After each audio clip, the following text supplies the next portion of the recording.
Hello guys, पिछले video के अंदर मैंने आपको क्या बताया था। पिछले वीडियो के अंदर मैंने आपको बता दिया था कि ऑक्सिलरी इक्वेशन कैसे फाइंड आउट करते हैं। वैसे ऑक्सिलरी इक्वेशन तो सिर्फ ये है कि जो भी हमारे पास y का कोफिशिएंट है उसको 0 के इक्वल रखो और वो हमारी ऑक्सिलरी इक्वेशन बन जाएगी। वैसे गाइस ये जब हम 0 के इक्वल रखते हैं तो जो d है हमारा वो यहाँ पर डिफरेंशियल ऑपरेटर नहीं है, d बाई डी एक्स नहीं है, but d is something else. d is a variable here, not a means ये कोई एक डिफरेंशियल ऑपरेटर नहीं है, ये सिर्फ यहाँ पर एक वेरिएबल है। अब इसका मतलब है कि जो ऑक्सिलरी इक्वेशन बनी हमारी वो y के कोफिशिएंट को हमने 0 के इक्वल रख दिया, तो ये हमारी ऑक्सिलरी इक्वेशन बन गई। गाइस मैंने बताया था कि अगर e की पावर mx था, e की power y is equal to e की पावर mx, अगर हमारी डिफरेंशियल इक्वेशन का सॉल्यूशन बन रहा था तो जो हमारी डिफरेंशियल तो m भी क्या था, एक सॉल्यूशन था हमारी डिफरेंशियल इक्वेशन का। इसी प्रकार अगर जहाँ एक किस्म से जो m की जगह है ना, हमने क्या रख रखा है, सिर्फ d रख रखा है, जो m का काम है यहाँ पर d कर रहा है। अब गाइज सपोज इसको हम सोल्व करें तो d की क्या वैल्यू, कितनी वैल्यूज आएंगे, d की ऑब्वियसली n वैल्यूज आएंगे, क्योंकि हमारी जो इक्वेशन है इसके अंदर डिग्री n है। तो सपोज हमारी n वैल्यूज आ गई।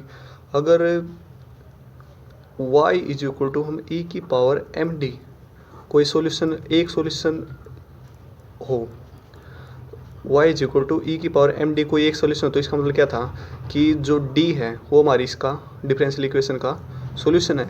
इसी प्रकार जो d1 d2 dn ये हमारे सॉल्यूशन आ रहे हैं, तो जो y इज इक्वल टू ई की पावर md1 भी एक सॉल्यूशन होगा, y इज इक्वल टू ई की पावर md2 भी एक सॉल्यूशन होगा, और इसी प्रकार y इज इक्वल टू ई की पावर mdn भी एक सॉल्यूशन होगा।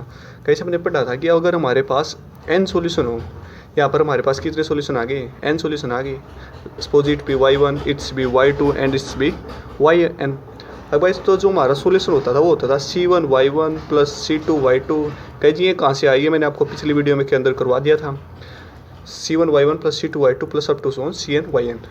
अब भाई तो हमारा सॉल्यूशन होगा c1 y1, यहाँ पर क्या है e की power md1 plus c2 e की power md2 plus up to so on cn e की पावर mdn। तो ये होगा गाइज हमारा कंप्लीट सॉल्यूशन। अब गाइज ये तो हो गया जब हमारे जो सारे फैक्टर हैं वे डिस्टेंस्ड हो, मीन्स अलग अलग हों। तब क्या करेंगे, जब कुछ से सपोज कि d1 और जो d2 हैं वे दो फैक्टर ऐसे आए हमारे पास जो इक्वल हैं, d1 d2 दो फैक्टर हैं जो इक्वल हैं। तो सपोज ये दोनों के दोनों हमने m के इक्वल मान लिया कि दोनों के दोनों m के इक्वल हैं। तो गाइस इसका मतलब क्या हुआ, जो हमारी डिफरेंशियल इक्वेशन में d minus m into d minus m into y इस टाइप का कोई फैक्टर ज़रूर होगा। अगर m और m दो वे आ रहे हैं तो दो सॉल्यूशन आ रहे हैं इक्वल्स टू 0, हमारी जो डिफरेंशियल इक्वेशन है कुछ पार्ट इस टाइप का भी होगा। सपोज जो d minus m into y है वो हमने इक्वल ले लिया v के इक्वल। तो इसका मतलब क्या है, जो d है वो क्या है, वो dy बाई डी एक्स है। तो इसका मतलब dy by D x, dy by D x minus M Y is equal to we.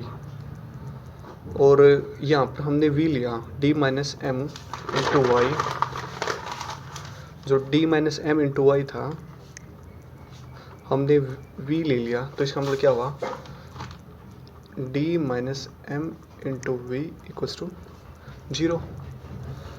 अब इससे हम क्या कह सकते हैं कि जो d v minus m v equals to 0।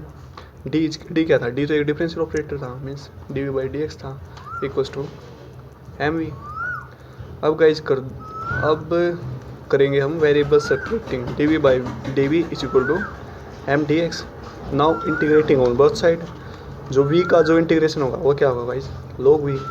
यहाँ पर क्या होगा mx plus something constant let that be c1। अब log गाइज यहाँ पर कांस्टेंट ले लेते हैं, log ही लेते हैं, log c1।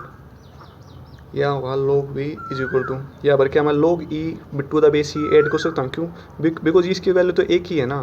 तो अब ये अगर log के आगे कोई फंक्शन हो तो पावर में के अंदर चला जाता है, तो हम इसे लिखते हैं log e raise to power mx plus log c1। यहाँ पर दो log की मल्टीप्लिकेशन प्लस है तो वो मल्टीप्लिकेशन के अंदर चला जाएगा। अगर दोनों साइड एंटी log लेंगे तो v की वैल्यू क्या है c1 e raise to power mx। v की वैल्यू आ गई हमारे पास ये। अब जो भी v की वैल्यू थी वो हमने रख दी यहाँ पर, तो क्या हुआ d minus M means D Y by D x minus M Y is equal to C one E की पावर एम एक्स। गाइस ये तो हमारी वो वाली फॉर्म बनेगी d Y by D x plus p into y is equal to q, where p and q are function of x.